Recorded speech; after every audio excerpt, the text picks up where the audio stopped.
Good morning दोस्तों। कैसे हैं आप सब? मैं उम्मीद करता हूँ आप बहुत अच्छे होंगे। और जैसा कि जानते हैं आपकी नीट 2021 नीट 2021 जो है वह बहुत करीब है। और अभी बहुत ही कम महीने बचे हैं जब आपको एग्ज़ाम में बैठना होगा। तो हमारे पास एक बहुत ही अच्छा मौका है कि उसके लिए हम पूरे सिलेबस को एक क्रैश कोर्स के रूप में तैयार करें, ताकि जो है अच्छे अंकों से हम नीट 2021 क्रैक कर सकें। तो इसी कड़ी में मैं दोस्तों मैंने सोचा है कि एनसीईआरटी के जो भी चैप्टर्स हैं 11th और 12th बायोलॉजी के, उसको मैं 1 बाय 1 चैप्टर वाइज आप लोग को एक गाइडलाइन के रूप में आपको बताऊंगा, ताकि आपका जो ये कंपटीशन के लिए जो आपका जुनून है वो बड़े ही आसानी से पूरा हो सके और आप अपनी परीक्षा में उत्तीर्ण हो सके। तो चलिए इसी कड़ी में शुरू करते हैं। हमारा एनसीईआरटी का जो सबसे पहला चैप्टर है, आप देख रहे हैं मेरे हाथ में ये एनसीईआरटी 11th की बुक है, आप देख पा रहे होंगे, एनसीईआरटी बायोलॉजी। तो चलिए इसको शुरू करते हैं। इसमें जो सबसे पहला यूनिट है आपका, that is the diversity in the living world. इसमें 4 चैप्टर्स है। तो सबसे पहला चैप्टर आपका जो द लिविंग वर्ल्ड, इसको शुरू करते हैं। तो एनसीईआरटी को ही बेस बना करके जो है आपको नीट में पूछा जाता है। 99% क्वेश्चन आपको एनसीईआरटी से आता है। तो आपको जो है इस तरह से तैयारी करनी है कि एनसीईआरटी का लाइन टू लाइन आपके दिमाग में रहना चाहिए, पूरा एनसीईआरटी आपके ब्रेन में होना चाहिए।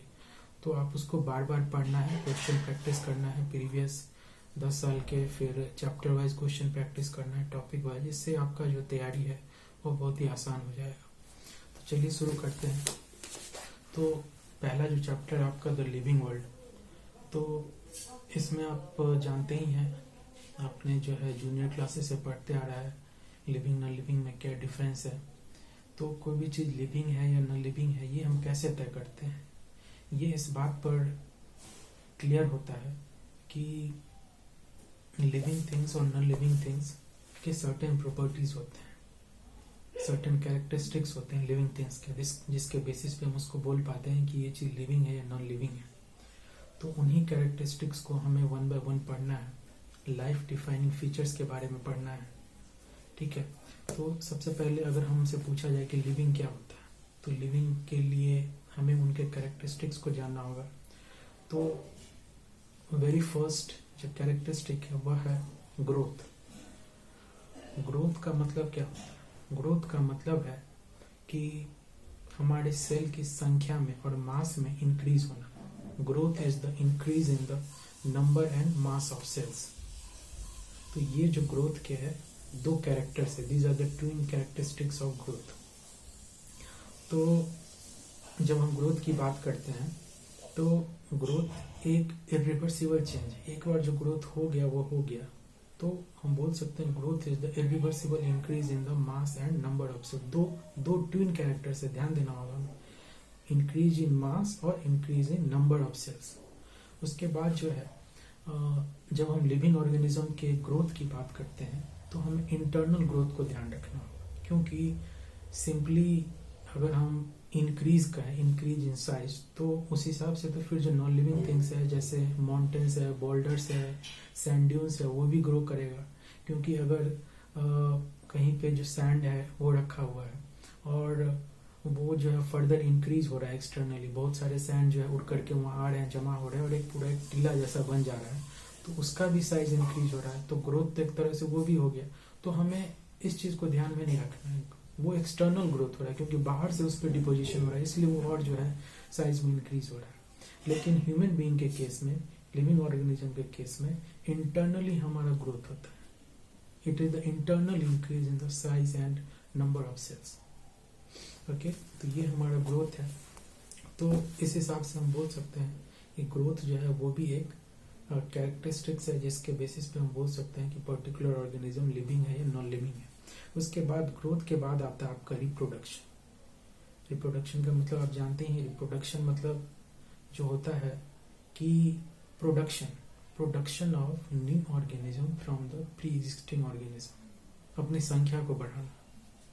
पेरेंट्स ऑफ स्प्रिंग हो रहे हैं, फिर उनके ऑफ स्प्रिंग हो रहे हैं, तो आप देख रहे हैं कि जनरेशन आफ्टर जनरेशन जो है न्यू ऑफ स्प्रिंग्स प्रोड्यूस हो रहे हैं, और इसी को रिप्रोडक्शन कहते हैं।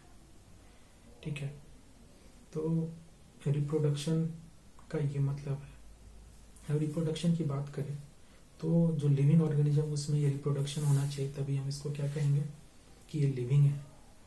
ठीक है, पर इसके भी कुछ एक्सेप्शंस हैं, जैसे कि आप जानते होंगे म्यूल्स होते हैं, फिर स्टेराइल हनी बीज, उसके बाद स्टेराइल कपुल।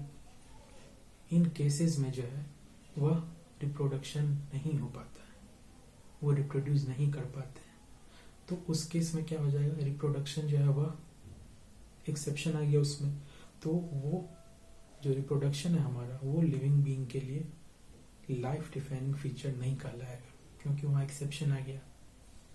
उसी तरह से आपने पढ़ा ग्रोथ पढ़ा, फिर आपने रिप्रोडक्शन पढ़ा, उसके बाद आता आपका मेटाबॉलिज्म। मेटाबॉलिज्म क्या होता है, तो मेटाबॉलिज्म का मतलब होता है कि हमारे बॉडी में जितने भी केमिकल रिएक्शंस हो रहे हैं उसको मेटाबॉलिज्म बोलते हैं। जैसे कि अगर मैं आपको बताऊं कि हमारी जो बॉडी में कई तरह के केमिकल्स होते हैं वो हमेशा बनते रहते हैं, फॉर्मेशन होता है, उनका ब्रेकडाउन होता है। इन्हीं दो प्रोसेसेस को, ब्रेकडाउन और फॉर्मेशन, इन्हीं दो प्रोसेसेस से मिल करके मेटाबॉलिज्म होता है। हम कोई भी फूड कंज्यूम करते हैं तो उसका ब्रेकडाउन होता है, फिर कई सारे चीज़ों का फिर फॉर्मेशन भी होता है। तो ये जो हमारा दो प्रोसेस है, फॉर्मेशन एंड ब्रेकडाउन, ये दोनों मिल करके मेटाबॉलिज्म कंप्लीट करते हैं। तो मेटाबॉलिज्म हमारे लिए मस्ट। तो मेटाबॉलिज्म में दो पार्ट है, एनाबॉलिज्म और कैटाबॉलिज्म। एनाबॉलिज्म मतलब किसी चीज का फॉर्मेशन, किसी कंपाउंड का फॉर्मेशन। कैटाबॉलिज्म मतलब ब्रेकडाउन, किसी सबस्ट्रेट का टूटना। तो ये दोनों मिल करके जो है मेटाबॉलिज्म को कंप्लीट करते हैं। तो मेटाबॉलिज्म सब में होगा, यूनिसेलुलर में होगा, मल्टीसेलुलर ऑर्गेनिज्म में होगा, चाहे प्लांट और एनिमल्स में होगा, सब में होगा। इसीलिए मेटाबॉलिज्म को हम एक लाइफ डिफाइनिंग फीचर बोलेंगे, क्योंकि इनका कुछ एक्सेप्शन भी नहीं है। और मेटाबॉलिज्म के बाद हम बात करेंगे कॉन्शियसनेस की। कॉन्शियसनेस मतलब जानते हैं, कॉन्शियसनेस मतलब अवेयर होना अपने सराउंडिंग्स के प्रति, अपने इन्वायरमेंट के प्रति। जब हम अवेयर होते हैं तो वही हमारा जो है कॉन्शियसनेस कहलाता है। हम ह्यूमन बीइंग्स में सेल्फ कॉन्शियसनेस, सेल्फ अवेयरनेस की एबिलिटी होती है। हम लोग अवेयर होते हैं, हम रिस्पॉन्ड करते हैं स्टिमुलाई के अगेंस्ट। हमारे आसपास जो घटनाएं हो रही है उसको हम रिएक्ट करते हैं, उसके लिए हम अवेयर हैं। तो ये जो अवेयरनेस, कॉन्शियसनेस है, ये भी एक लाइफ डिफाइनिंग फीचर होता है लिविंग ऑर्गेनिजम्स का। तो हमने ये चार बेसिक कैरेक्टरिस्टिक्स पढ़े, ग्रोथ, रिप्रोडक्शन, मेटाबॉलिज्म, कॉन्शियसनेस। और इसके बाद एक और बहुत ही इम्पोर्टेंट लाइफ डिफाइनिंग फीचर्स के बारे में हम जानेंगे लिविंग ऑर्गेनिज्म का, जिसे बोलते हैं सेलुलर ऑर्गेनाइजेशन। जी, जितने भी ऑर्गेनिजम्स हैं वो सभी सेल के बने हुए हैं, सब में सेलुलर ऑर्गेनाइजेशन पाया जाता है, चाहे यूनिसेलुलर हो, मल्टीसेलुलर हो, प्लांट हो, एनिमल हो, सब में। और without any exception cellular organisation is the life defining feature of living organisms. तो हम देख पा रहे हैं कि डिफरेंट लाइफ प्रोसेसेस को इंक्लूड करके हम कह सकते हैं कि कोई भी चीज लिविंग है या नहीं है। अब दोस्तों, आपने एनसीईआरटी का पेज नंबर 3 में जो पहला हमारा पैराग्राफ है 1.1 व्हाट इज लिविंग, इसमें इस चीज की चर्चा की गई है, ग्रोथ, रिप्रोडक्शन की, कॉन्शियसनेस की, मेटाबॉलिज्म की। तो हमें इसको ध्यान में रखना है। उसके बाद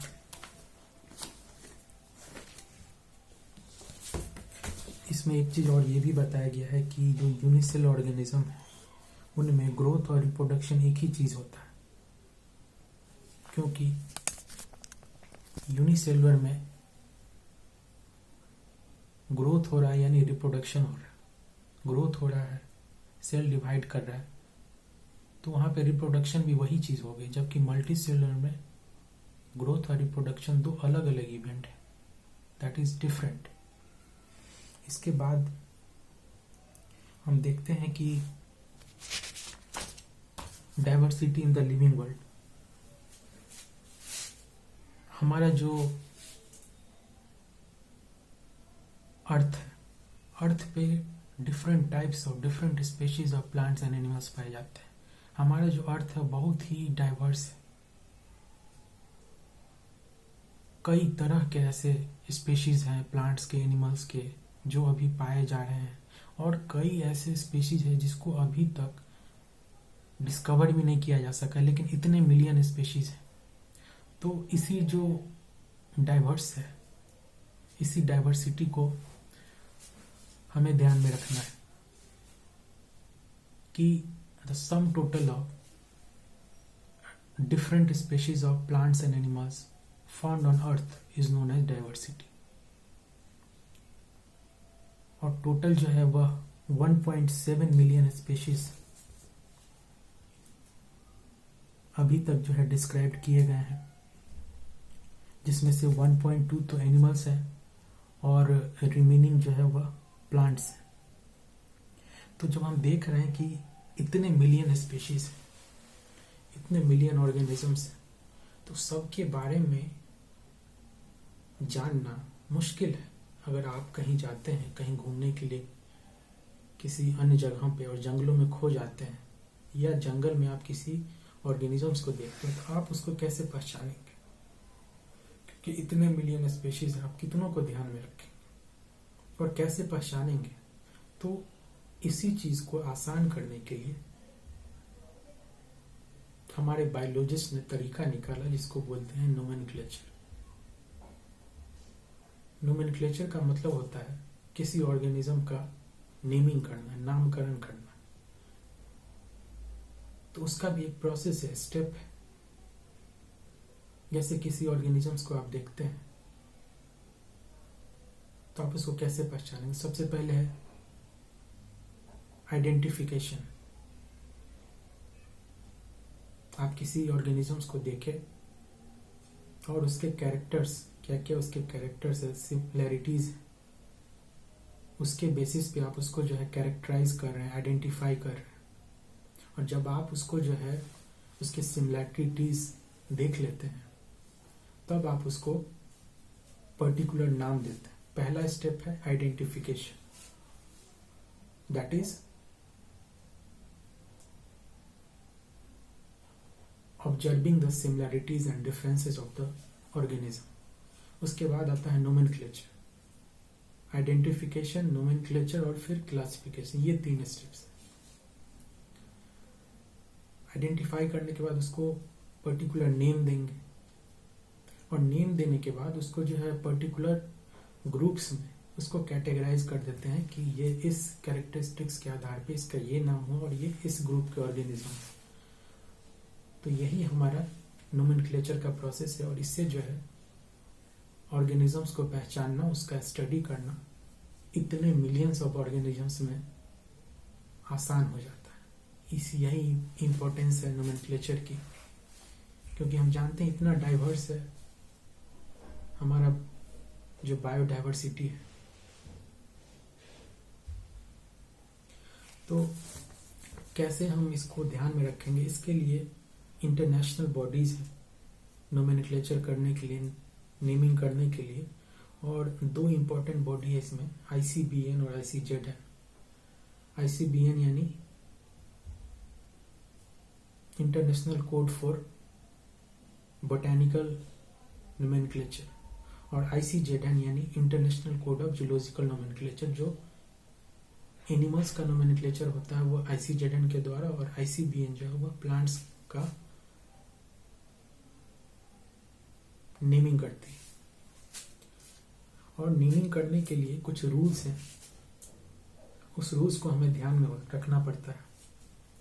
तो सबसे पहले मान के चलिए कोई भी प्लांट या एनिमल ले ले, जैसे मैंगो है, मैंगो का नोमेनक्लेचर करना है। तो मैंगो तो कॉमन लैंग्वेज में आप आम बोलते हैं, इंग्लिश में मैंगो बोलते हैं, फिर हिंदी में आम बोलते हैं, या और भी जो वर्नाकुलर लैंग्वेजेस हैं, लोकल लैंग्वेजेस, जो वहाँ पे अलग अलग नाम होगा। तो एक ऐसा सिस्टम तैयार किया जाए ताकि उसको एक ही नाम से पूरे दुनिया में जाना जाए। अगर ऐसा सिस्टम बन जाए तो किसी भी फ्रूट को, एनिमल को, प्लांट को पहचानना आसान हो जाता है। इसीलिए साइंटिफिक नेम दिया जाता है, नोमेनक्लेचर किया जाता है। तो हम जानते हैं कि मैंगो का जो साइंटिफिक नेम है वह मैंगीफेरा इंडिका है। तो मैंगो का साइंटिफिक नेम मैंगीफेरा इंडिका है। तो इसको लिखने के लिए भी कुछ रूल्स बनाए गए। मैंगीफेरा इंडिका ये 2 वर्ड से बना हुआ नेम है। इसमें जो पहला वर्ड है मैंगीफेरा, ये जीनस को रिप्रेजेंट करता है, जेनेरिक। और दूसरा जो वर्ड है इंडिका, ये स्पेसिफिक एपिथेट कहलाता है। तो कोई भी साइंटिफिक नेम जो है वह 2 वर्ड का बना होगा, जिसमें पहला वर्ड जो है जीनस को रिप्रेजेंट करेगा और दूसरा वर्ड जो है वो स्पेशीज, स्पेसिफिक एपिथेट होगा ना। इसको जो है इटैलिक्स में लिखा जाता है। जनरली ये लैटिन ओरिजिन का होता है और इसको इटैलिक्स में लिखा जाता है। और जब इसको हाथ से लिखते हैं तो इसको अंडरलाइन कर दिया जाता है। दूसरी बात, जब जीनस का नाम लिखेंगे तो पहला लेटर कैपिटल होगा, जैसे कि मैंगीफेरा लिख रहे हैं तो उसमें एम कैपिटल होगा। और दूसरा जो वर्ड है स्पेसिफिक एपिथेट, उसका स्मॉल होगा। इसीलिए आप देख रहे होंगे कि मैंगीफेरा में एम कैपिटल होता है और इंडिका में आई स्मॉल होता है। तो इसको हमें ध्यान रखना है। उसके बाद है कि साइंटिफिक नोमेनक्लेचर जो है सबसे पहले कैरोलस लीनियस ने दिया था, बाइनोमियल नोमेनक्लेचर यानी 2 वर्ड का बना हुआ नेम। और क्लासिफिकेशन इसी तरह से स्टार्ट हुआ। नाउ साइंटिफिक नेम लिखने के बाद लास्ट में जो है साइंटिस्ट का नाम लिखा जाता है, जैसे मैंगीफेरा इंडिका और लास्ट में LINN, लिन, यानी यह जो साइंटिफिक नेम है मैंगो का वह कैरोलस लीनियस के द्वारा दिया गया। तो ये रिप्रेजेंट करता है साइंटिस्ट के नेम को। उसके बाद जो है आप देख रहे हैं कि ऑर्गेनिजम्स को कई ग्रुप्स में, कई कैटेगरीज में हम क्लासिफाई करते हैं। और हर जो कैटेगरी है वह एक टैक्सोन को रिप्रेजेंट करता है। और ये एक हायरार्की लेवल को फॉलो करता है। जैसे फैमिली ट्री होता है, हमारा जो फैमिली हायरार्की होता है, उसमें भी आप देखते होंगे पहले दादाजी, फिर पिताजी, फिर हम, फिर हमारे बच्चे। तो ये एक पूरा सीक्वेंस ऊपर से नीचे आ रहा है। उसी तरह साइंटिफिक नेम लिखने का भी एक हायरार्की लेवल है। और हर जो लेवल है वो एक कैटेगरी, एक टैक्सॉन को रिप्रेजेंट करता है। Singular taxon, plural taxa. तो सबसे पहले जो हम शुरू करते हैं, तो सबसे पहले आता है स्पेशीज, फिर जीनस, फिर order, family, class, phylum, kingdom. और इसको याद रखने का एक शॉर्ट तरीका भी है। कीप पॉट क्लीन और फैमिली गेट सिक। के से किंगडम, पी से फाइलम, सी से क्लास, ओ से ऑर्डर, एफ से फैमिली, जी से जीनस, एस से स्पेशीज। तो स्पेशीज, जीनस, ये जो है बॉटम से शुरू होते हैं। स्पीशीज हमारा सबसे बेसिक और स्मॉलेस्ट और फंडामेंटल यूनिट है क्लासिफिकेशन का। जैसे जैसे ऊपर जाएंगे वैसे वैसे जो है और ब्रॉड होता जाता है कॉम्प्लेक्सिटी बढ़ता जाएगा, यूनिक फीचर्स बढ़ते जाएंगे। तो स्पीशीज जो है वो बेसिक यूनिट होता है क्लासिफिकेशन का। तो इसी तरह हमें कई साइंटिफिक नेम दिए गए हैं। फिर टैक्सोनॉमी की बात की गई है। तो टैक्सोनॉमी का मतलब ही होता है क्लासिफिकेशन। ये जो हमारा प्रोसेस है ऑर्गेनिज्म का नेमिंग को करने का, इसी को टैक्सोनॉमी बोलते हैं। और टैक्सोनॉमी में कई चीज़ों का ध्यान रखा जाता है नोमेनक्लेचर में, external internal structure, morphology, cell structure. तो इन सब को मिल करके जो है हमारा टैक्सोनॉमिक स्टडीज पूरा होता है। और इसके लिए एक सेपरेट ब्रांच भी है, सिस्टेमेटिक्स।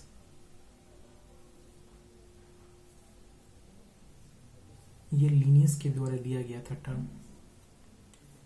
और फादर ऑफ सिस्टेमेटिक्स जो है वह एपिडेकेंडोले, उन्हें कहा जाता है।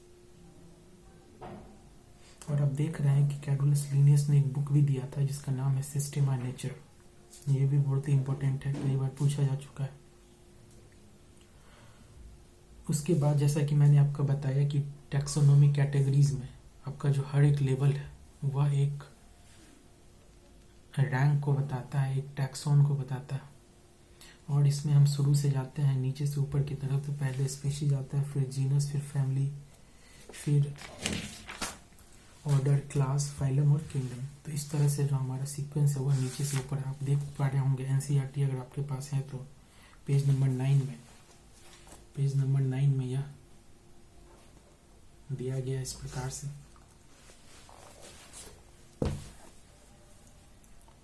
तो इसमें आपको याद रखना है। फिर इसमें साइंटिफिक नेम भी दिए गए हैं कई ऑर्गेनिजम्स के, जैसे पोटैटो का साइंटिफिक नेम होता है सोलानम ट्यूबरोसम, लायन का पैंथेरा लियो। तो इस तरह से आपको जो है ध्यान में रखना है। उसके बाद पेज नंबर 11 में कई ऑर्गेनिजम्स के साइंटिफिक नेम दिए गए हैं टेबुलर फॉर्म में। Man, horse fly, mango, wheat. तो ये पूरा टेबल आपको ध्यान में रखना है। इससे हर साल एक नई क्वेश्चन आता है किसी न किसी एग्जाम। तो आपको ये भी ध्यान में रखना है। जैसे मैन का साइंटिफिक नेम होमोसेपियंस है, तो इसका जीनस होमो हो गया, family Hominidae, primate order, class Mammalia, phylum Chordata. तो इस तरह से आपको पूरा लर्न करना है। उसके बाद टैक्सोनॉमिकल एड्स। टैक्सोनॉमिकल एड्स क्या होता है? ये हमें हेल्प करता है किसी भी ऑर्गेनिज्म को आइडेंटिफाई करने में, उसके बारे में जानने में, उसके बारे में स्टडी करने में। तो कई सारे टैक्सोनॉमिकल एड्स है और इसका जो है बहुत ही एक्सटेंसिवली यूज हो रहा है डिफरेंट फील्ड में, जैसे एग्रीकल्चर, फॉरेस्ट्री, इंडस्ट्री में। इस सब का जो है बहुत ही इम्पोर्टेंस है। तो इसमें सबसे पहले आता है हर्बेरियम। हर्बेरियम क्या होता है? हर्बेरियम एक स्टोर हाउस है जहाँ पे प्लांट स्पेसिमेन को कलेक्ट करके उसको ड्राई किया जाता है और प्रेस करके उसको प्रिजर्व करते हैं शीट्स पे। ये आपने इसके बारे में जाना। उसके बाद botanical gardens, museum, zoological parks. तो इसको भी हमें ध्यान में रखना है। हर्बेरियम में एक लेबल होता है जो जानकारी देता है डेट और प्लेस ऑफ कलेक्शन। साथ ही उसमें जो है ऑर्गेनिज्म का इंग्लिश, लोकल और बोटेनिकल नेम्स, फैमिली और कलेक्टर नेम्स भी लिखा रहता है। तो जैसा मैंने बताया कि ये जो टैक्सोनॉमिकल एड्स है, चाहे वो हर्बेरियम हो, बोटेनिकल गार्डन हो, जूलॉजिकल पार्क्स हो, ये सब हमें हेल्प करता है किसी ऑर्गेनिजम्स के बारे में जानने में, उसके इंफॉर्मेशन लेने में, उसके बारे में स्टडी करने में। इसके बाद है बोटेनिकल गार्डन। बोटेनिकल गार्डन में आप जो है मेनली जो है इंडेंजर्ड स्पीशीज, जो स्पीशीज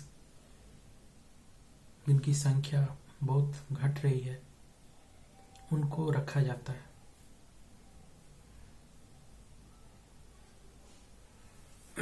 साथ में कुछ फेमस बोटेनिकल गार्डन्स के भी बारे में आप जानते होंगे, जैसे क्यू बोटेनिकल गार्डन इंग्लैंड में, Indian botanical garden Howrah India में, national botanical research institute Lucknow India में। तो बोटेनिकल गार्डन्स में भी जो है लिविंग प्लांट्स को रखा जाता है रेफरेंस पर्पस के लिए, स्टडीज के लिए, आइडेंटिफिकेशन के लिए, और साथ में उसका बोटेनिकल और साइंटिफिक नेम फैमिली के साथ लेबल्ड रहता है। जब आप जाएंगे बोटेनिकल गार्डन तो देखेंगे हर एक प्लांट पे उसका साइंटिफिक नेम लिखा रहे। फिर म्यूजियम आप जानते ही हैं, वहाँ भी कलेक्शंस होता है प्लांट और एनिमल्स का, स्टडीज और रेफरेंस के लिए, रिक्रिएशन के लिए भी।